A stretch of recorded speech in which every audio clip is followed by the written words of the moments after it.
Oi pessoal, está começando o MesclaCast, uma produção do Mescla, o portal da Escola da Indústria Criativa da Unicinos. Por aqui, o nosso desafio é contar histórias e falar sobre formação profissional e produção cultural com gente criativa, cheia de ideias e que aposta num jeito diferente de atuar nessa indústria. Esse podcast foi escrito e produzido por Pedro Hameister e essa trilha que tu tá escutando foi criada por Pedro Farina.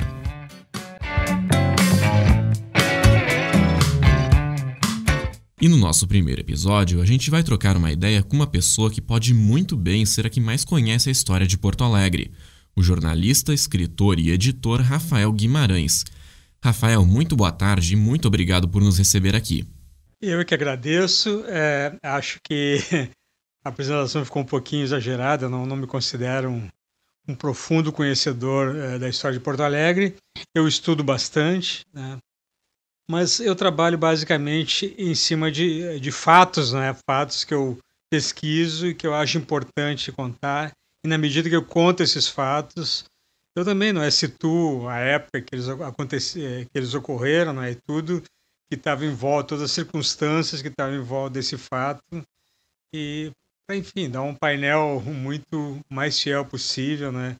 De como era a cidade no momento que esses fatos aconteceram.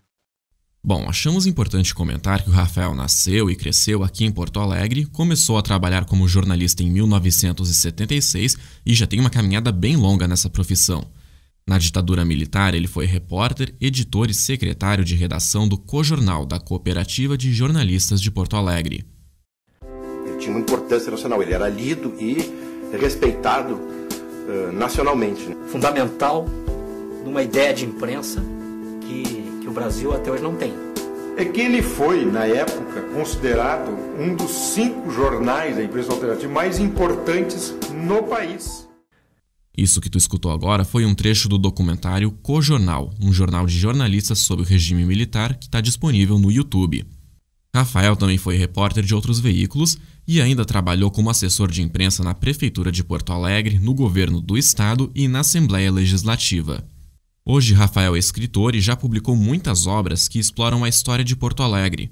Ele já recebeu vários prêmios pelos seus livros, como o Sul Nacional e seus livros, o Açorianos e o Prêmio da Associação Gaúcha de Escritores.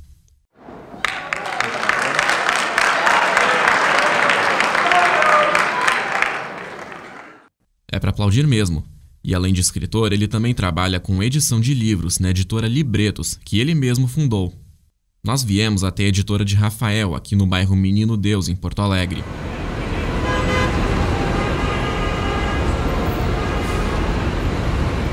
Vamos agora conhecer um pouco mais do trabalho dele e saber de onde ele tira as ideias e o material para os seus livros.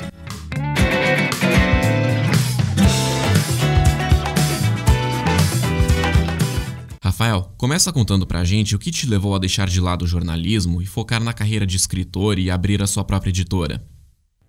Bem, na verdade, eu não me afastei de todo, porque meus livros, eles têm, pela minha formação, eles têm vamos dizer assim, um enfoque jornalístico bem presente, né? Na medida que eu trato de coisas, de fatos que realmente aconteceram, né? Alguns dos meus livros, eles têm um astral de jornalismo bem forte, uma personalidade de jornalismo bem forte. E algumas histórias que eu conto, eu procuro dar a essas histórias uma narrativa mais próxima do romance, mais próxima da novela, no sentido de tornar mais atraente a leitura, me dou um pouco de liberdade, né, de criar, né, em cima dessas histórias, especialmente elaborando diálogos ou tentando definir bem os personagens, tudo é claro dentro de uma ideia, né, de rigor, não é, com a forma como os fatos realmente se passaram. Então, não é aquele jornalismo, vamos dizer assim, do dia a dia, dos jornais, né? Isso é uma coisa que realmente não está mais presente na minha vida, mas tudo que eu aprendi com o jornalismo, na escrita, na forma de pesquisa, né? Na forma de interrelacionar os fatos, né? Especialmente na exigência ética que todos nós devemos ter, eu pratico também ainda nessa minha vida como escritor. E a editora Libretos tem dado certo? Tá sendo possível manter ela apenas com edição de livros? Sim, acho que todas as instituições que trabalham com a cultura, que se dedicam exclusivamente à cultura, estão sofrendo um percalço muito grande, né? Em função de um momento, né, em que se cria uma hostilidade muito grande, né, em relação ao conhecimento, ao pensamento, à pesquisa, à educação, né, à própria cultura, à memória, né? Todas essas coisas que formam, vamos dizer assim, o espírito de uma nação estão sendo hostilizadas, né, de uma forma muito clara, a partir, especialmente, né, da última eleição presidencial, né. A Libretos sofre com isso. É uma editora pequena, nunca foi uma editora grande, né. Teve anos que a gente conseguia editar, tipo, 12, 15 livros por ano. Hoje reduzimos bastante, né, essa possibilidade, mas estamos nos mantendo, né, tendo que a cada lançamento ter uma análise muito bem feita, muito pé no chão, né, das potencialidades, né, dos livros que a gente edita, né. Não temos nenhuma condição, por exemplo, de fazer como a gente fazia em outras épocas, né, de editar um livro que a gente quer muito editar, mesmo sabendo que eventualmente talvez ele não vá dar retorno. Isso nós não podemos fazer agora, né? Todos os passos têm que ser muito bem medidos, né, para que a editora se mantenha, né? E estamos conseguindo manter, temos uma estrutura que suporta, né, esse momento de dificuldade. E, enfim, temos também um bom nome na praça, digamos assim, somos considerados, né? As pessoas gostam, né, elogiam o nosso trabalho, isso aí também nos leva à frente. É um momento, para o livro especialmente, é um momento também de crise, os pontos de venda estão se reduzindo, as próprias grandes livrarias estão em crise, muitas pequenas livrarias fecharam as portas, né? Então os pontos de venda se reduzem, né? A gente tem que estar sempre nos adaptando a essa circunstância, buscando outras formas, né, de chegar ao público com o nosso trabalho, com os nossos livros. Rafael, vamos falar agora sobre os seus livros. As suas obras são feitas em cima da memória de Porto Alegre, retratando fatos históricos aqui da cidade. O que te leva a querer escrever tanto a respeito do passado de Porto Alegre? Na verdade, a minha atividade, né, como escritor, e até o enfoque, né, que a minha caminhada, né, assumiu, foi meio por acaso, né? Eu era jornalista, nunca tinha escrito nenhum livro, não tinha escrito sequer um conto na vida antes, mas eu comecei com um livro chamado Porto Alegre, agosto 61, que era um livro ambientado no período da legalidade. Ele não tratava especificamente do episódio da legalidade, mas falava das coisas que estavam acontecendo no mundo, no Brasil e na cidade, nesse período, que foi um período muito rico, de muita transformação. Eu, na verdade, estava fazendo uma pesquisa muito grande, porque eu pretendia escrever um grande romance, né, ambientado no episódio da legalidade. Eu não conseguia, eu estava trabalhando muito naquela época. Era no ano 2001, né, fariam 40 anos da legalidade.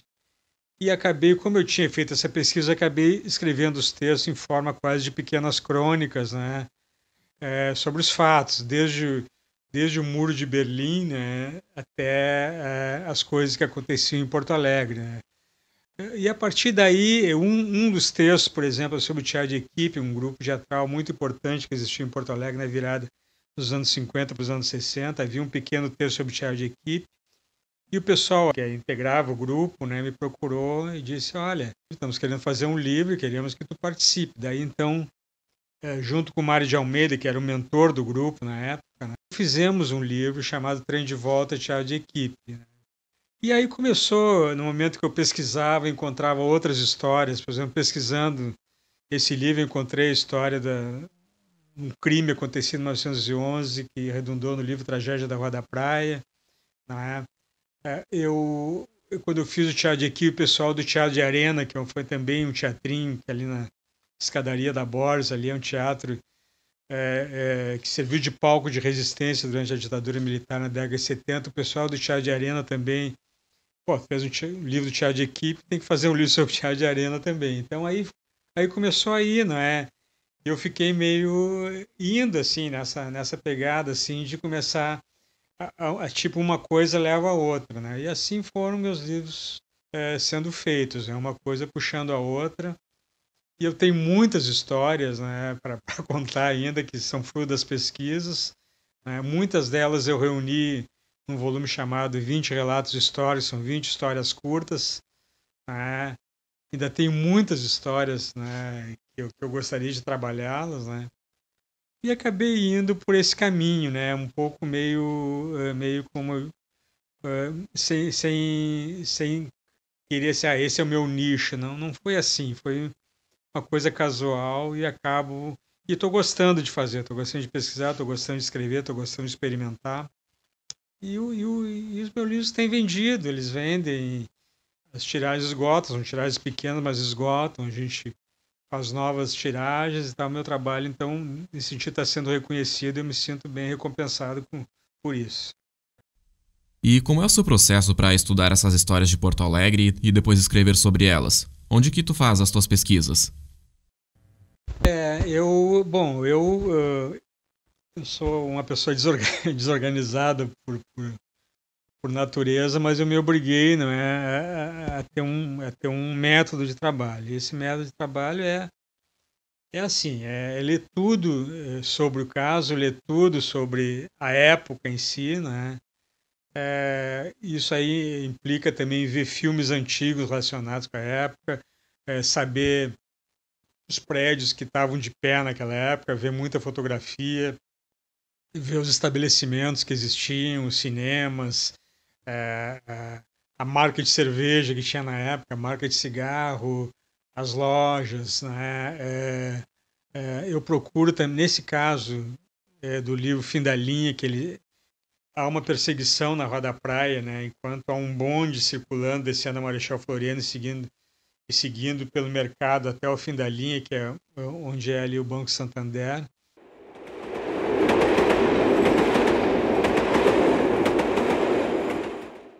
Ao mesmo tempo, o marido caminha pela Rua da Praia. Eu fiz milhares de vezes esse percurso, né, a pé, nos dois sentidos, às vezes correndo ou caminhando mais rápido, às vezes caminhando mais devagar, no horário, né, no horário em que isso ocorreu, para ver a posição solar, essas coisas assim, tudo isso eu procuro fazer para criar uma ambientação, né, uma ambientação que seja real, porque eu acredito que a ambientação influi na ação, influi no ânimo dos personagens. Então é um trabalho, me tornei quase um obsessivo, para não dizer quase um obcecado, pela pesquisa. Às vezes eu estou com um livro quase pronto, por exemplo, tem um detalhezinho lá que eu não resolvi bem, e eu vou atrás, mesmo que não seja uma coisa muito importante para a trama já está definida, mas para dar uma ideia mais real. Então é uma coisa que não tem que ter disciplina, né? Tem que procurar, tem que ir para a rua. Não adianta ficar só pesquisando no Wikipédia, né? no Google, né? Tem que ir para a rua. Infelizmente, nós temos lugares em Porto Alegre onde se preserva a memória. Nós temos o Museu da Comunicação, nós temos o Arquivo Histórico da Prefeitura, temos o Memorial do Rio Grande do Sul, temos bons espaços, alguns no Museu de Comunicação. Os jornais estão muito deteriorados, era necessário fazer uma digitalização, mas, enfim, os jornais estão lá ainda, né? Muito mais pelo zelo dos funcionários do que por uma política de preservação da memória, mas estão lá. Então, eu me valho dessas coisas, leio outros livros, né? E eu tenho que, assim, para escrever, eu tenho que ter um início do livro. Daí eu fico tranquilo para escrever o resto, nem que eu mude depois, né? E qual dos seus livros foi o mais difícil de pesquisar para depois escrever? Qual dos livros? Eu tenho um livro chamado Sargento, Marechal e Faquir, que é um livro que fala de uma história real também, que é a morte do Sargento Manuel Raimundo Soares, que foi uma das primeiras vítimas da ditadura militar. É uma história que já se conhecia, mas eu tive acesso a uma gravação da esposa dele, feita pela esposa dele antes dela morrer, que ela conta muito sobre a vida dele, é aí que eu me animei de fazer o livro. E aí, claro, tive que pesquisar, não é, nos arquivos, né, de denúncia da ditadura, mesmo nos arquivos do Exército e tal, para reconstituir, né, a trajetória desse personagem, Manuel Raimundo Soares, né, que eu me encantei com ele, e é um verdadeiro herói brasileiro. Esse livro todos dão muito trabalho, né, mas ele foge um pouco dos outros livros. Esse livro tem uma série de implicações, né, muito grandes, né, que exigiram assim muito cuidado, né, tanto ao pesquisar como ao escrever, porque, enfim, muitas das pessoas envolvidas, aconteceu em 1966, estão vivas ainda. Tenho certeza que alguns dos assassinos, né, do sargento estão vivos, né, estão velhinhos, mas estão vivos. Tem companheiros do sargento da época também estão vivos, eu conversei com ele. Esse livro eu acho que foi o mais complicado e mais delicado de fazer. Rafael, vamos agora deixar um pouco de lado o passado e falar da Porto Alegre do presente. Tem algum acontecimento que a cidade viu nos últimos tempos que tu escreveria a respeito? Bom, depende quais os últimos tempos, né? Eu escreveria, né? Comecei a escrever, depois saiu um filme e eu até deixei um pouco de lado esse projeto, que é o caso do Homem Errado, aquele rapaz, né, que foi preso, né, por engano, né, o Júlio César, foi preso sem nenhuma razão, né, apenas porque era negro, como aconteceu agora no Rio, né, que o carro do rapaz recebeu 80 tiros.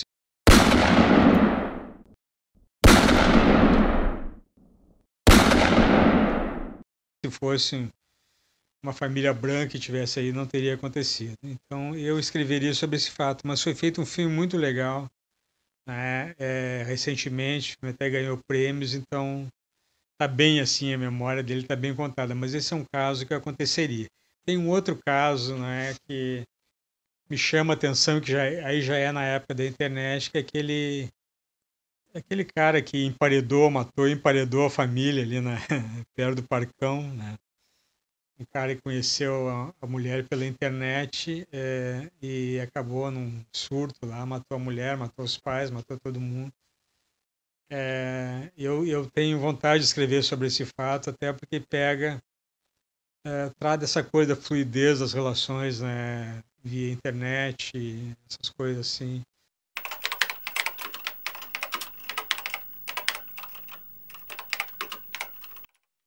Às vezes pode dar certo, às vezes não pode dar, mas é essa fluidez, né, essa falta, não é, de mais os conhecimentos, né, são muito mais simplificados, são muito mais enfim, tem uma série de aspectos que eu gostaria de falar, esse seria um. E, Rafael, tu cogitaria fazer trabalhos mais focados na história verdadeira da cidade e menos na história que tu cria? Um trabalho mais de historiador e menos de escritor? Não, acho que nós temos grandes historiadores aí que estudam muito, né?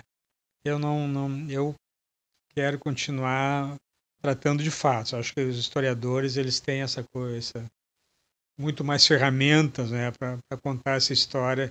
Tem livros, por exemplo, tem o livro Enchente de 41, que é uma descrição da enchente, ele poderia ser até tratado como livro de história, mas também é uma coisa episódica, né? Então eu não me motivaria assim a escrever uma história de Porto Alegre, mas sim continuar trabalhando fatos. E também, não é, eventualmente tenho vontade também de escrever livros de ficção, talvez até não ambientados em Porto Alegre, mas eu acho que eu tenho que me aperfeiçoar mais assim para encontrar uma linguagem, uma coisa ficcional. Eu ainda não encontrei esse ponto ainda, mas tenho vontade. Tenho, por exemplo, duas histórias, uma que eu comecei a escrever e que é numa época, é uma história de ficção, né, mas que está ambientada em Porto Alegre durante a década de 30. E tem uma outra história que eu também estou gostando muito, mas que não se passa em Porto Alegre, ela se passa em uma cidade do interior, né, que não tem nada a ver com Porto Alegre. E também eu escrevi uma boa parte dela, mas ainda está ali, maturando ainda para eventualmente eu levar adiante. Eu tenho essa vontade e tal, mas vamos ver como é que andam as coisas, né? Vamos ver como é que anda. Eu tenho que me sentir mais seguro como escritor para me lançar numa coisa ficcional pura, assim. Eu tenho que me sentir mais seguro. Vamos falar agora sobre o seu tempo como jornalista, Rafael. Pode nos contar como era trabalhar no Cojornal na ditadura militar? Sim, eu era estudante, estava no segundo ano de faculdade e a cooperativa dos jornalistas, né, tinha sido criada, né, e foi criada assim, e a gente que estava na faculdade via aquilo com muito deslumbramento, né, porque era a possibilidade, né, de se fazer jornalismo, né, em primeiro lugar, enfrentando a censura, né, de forma mais corajosa. E também o jornal não está tão sofrendo tanta influência, né, dos departamentos comerciais, vamos dizer assim, dos jornais. Esse era o nosso sonho, né? Quando entramos na faculdade, o Cojornal começava, né, a ser um espaço que permitiria isso.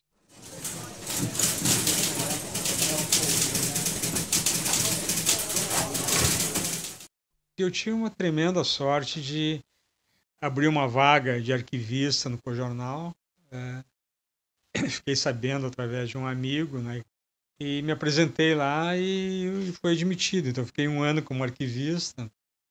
Arquivista era pré-computador, então era assim, recortar jornal, colar numa folha 4 e colar em pastas por assunto, né? Seria um Google, assim, as pastinhas do Google no computador, mas tudo isso era manual. Daí, quando o repórter estava fazendo uma matéria, tipo Finanças do Rio Grande do Sul, tinha uma pasta ali, Finanças do Rio Grande do Sul, ele pegava a pasta e pegava todas as coisas que eu pesquisava, que eu recortava ali, né? Eu participava de reuniões de pauta, né, do jornal, e ali, e um ano depois, né, fiquei um ano nessa condição e depois virei repórter.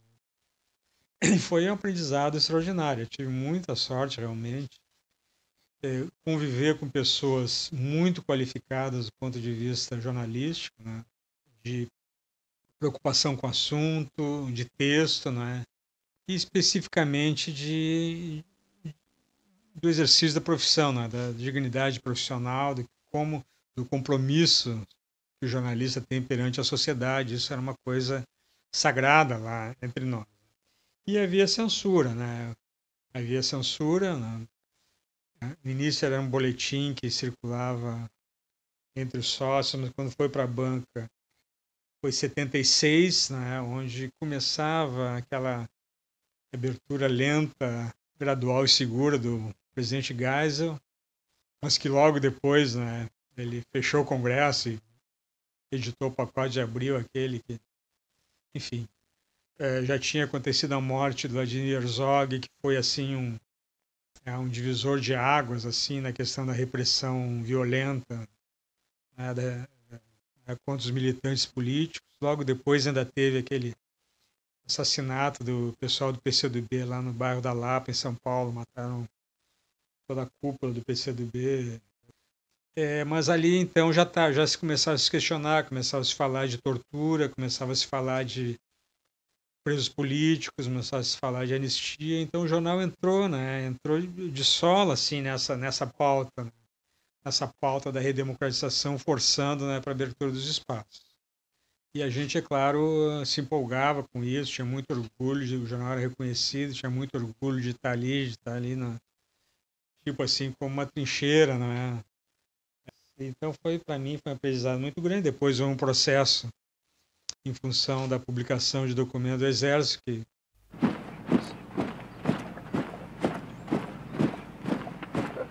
4 de nós fomos processados, eu fui um deles, né? Fomos presos e a partir daí, né, essa pressão violenta do Exército sobre o jornal, sobre a cooperativa, acabou também, aos poucos, né, inviabilizando um projeto que acabou, né, de uma morte lenta e muito melancólica. Mas, de qualquer maneira, a experiência está viva, né? É viva, é estudada, né? E, sim, eu sou muito chamado a falar sobre isso na universidade, essas coisas assim. A gente editou um livro, né, chamado Jornal de Jornalistas sobre o Regime Militar, tem documentário junto. Então, a memória do Cojornal está preservada. Então, isso foi decisivo na minha vida, né? Foi decisivo. As coisas que eu faço hoje estão muito vinculadas ao que eu aprendi naquela época. Última pergunta, Rafael. Conta pra gente o que tu pensa da Porto Alegre de hoje em dia. Tendo nascido e crescido aqui, tu deve ver uma baita diferença na cidade hoje em dia comparada com a cidade da sua infância, certo? Certo. Bom, ponto básico, né? Quando eu era criança, meu pai me levava a mim e a meus irmãos. Por exemplo, chegava um navio no Cais do Porto, um sábado, por exemplo, a gente ficava o sábado inteiro, eram permitidas visitas aos navios, e a gente ficava o sábado todo andando os navios para cima e para baixo, né? Não existia um muro ainda. E, bem, hoje não dá nem para... O porto está desativado, ok, né? Para atividades econômicas, mas o portão está fechado. Isso, para mim, é um dos maiores absurdos que acontece em Porto Alegre. O portão do Cais do Porto está fechado. Não é nenhuma cidade do mundo que tem um espaço como aquele, um espaço bonito, um espaço tão importante para a história da cidade. Nenhuma cidade do mundo se dá ao luxo de manter um espaço como esse fechado há 6, 8 anos, não sei quanto tempo. Isso é um absurdo. Isso aí é fruto, né, de um pensamento, né, que começou a crescer dentro da cidade, de privatização do espaço público, né, de abandono, não é, da memória da cidade, e que, para mim, que vivi a cidade, gosto da cidade com todos os seus prós e contras, né, suas qualidades, seus defeitos, mas esse tem sido o mais grave para mim. Muito bem, então, essa foi a nossa conversa com o escritor, editor e jornalista Rafael Guimarães. Rafael, muito obrigado pelo seu tempo e por sua disposição para falar com a reportagem do Mescla. Eu que agradeço, estou sempre à disposição, né? Acho que foi um bom bate-papo. Sempre quando a gente conversa essas coisas, também, ao conversar, a gente também lembra de coisas, né? Então, a conversa sempre é estimulante no sentido de estar também nos alimentando, né? de reflexões, né? De lembranças, também de formulações, né? De como a gente está vendo o mundo hoje em dia. E esse foi o primeiro MesclaCast. Criação e produção feita por mim, Pedro Rameister, e trilha sonora de Pedro Farina. Até a próxima!